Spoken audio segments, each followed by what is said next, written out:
Hello, friend. Welcome to Shepherd My Heart.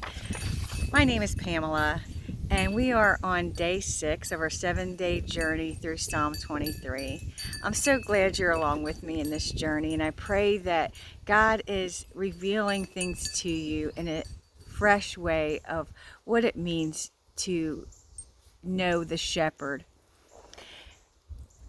I'm going to be reading Psalm 23 ESV version, and it says, "The Lord is my shepherd, I shall not want. He makes me lie down in green pastures. He leads me beside still waters. He restores my soul. He leads me in paths of righteousness for his name's sake. Even though I walk through the valley of the shadow of death, I will fear no evil. For you are with me. Your rod and your staff, they comfort me. You prepare a table before me in the presence of my enemies. You anoint my head with oil, my cup overflows.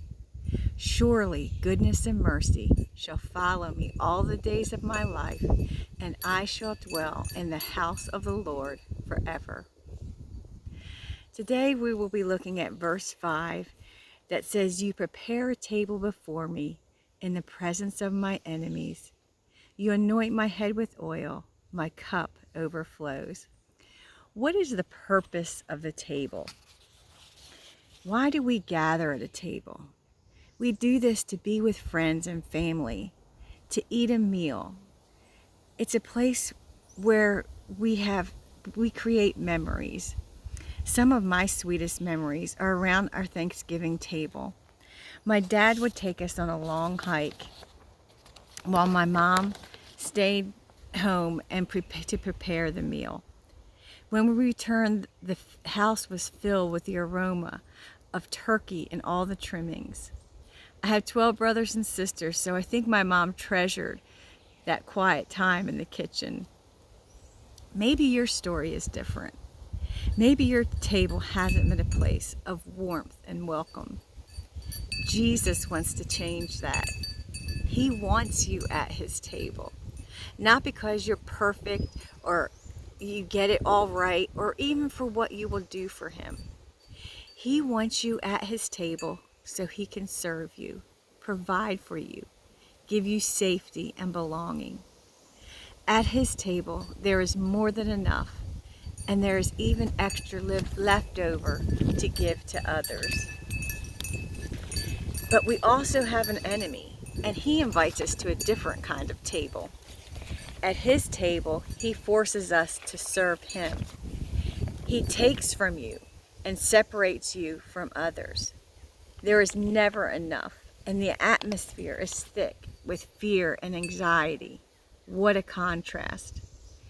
When you go to someone's house for a meal, who serves you?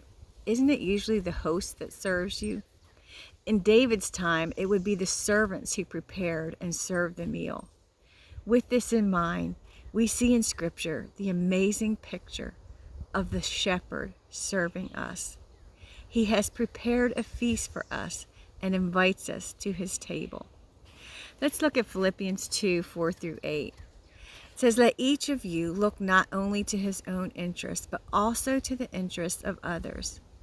Have this mind among yourselves, which is yours in Christ Jesus, who though he was in the form of God, did not count equality with God a thing to be grasped, but emptied himself by taking the form of a servant, being born in the likeness of men, and being found in human form, he humbled himself by becoming obedient to the point of death, even death on a cross."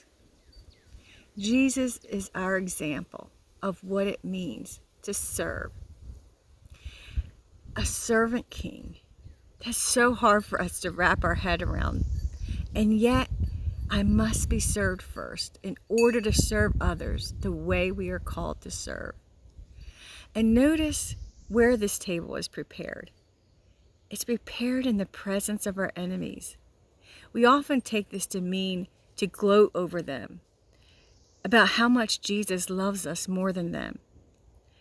But Jesus said to love our enemies. We also were his enemies when he first loved us.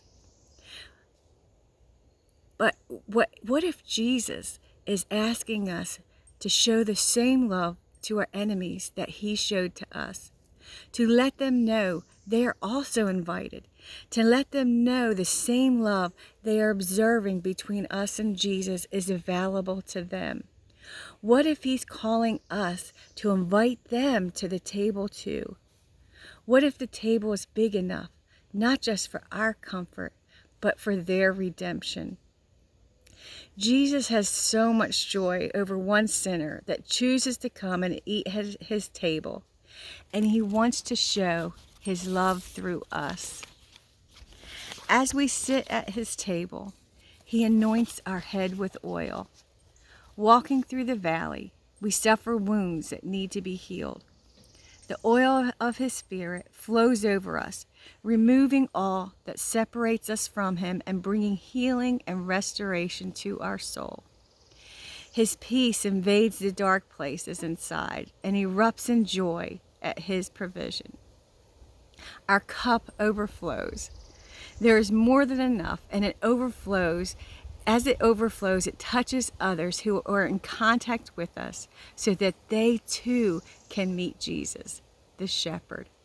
It becomes a river of invitation, pointing people to Jesus, our shepherd, our host, our healer. Today, what table are you sitting at? Are you sitting at the table of the enemy, or are you sitting at the table of the shepherd? Make the choice to sit with him today.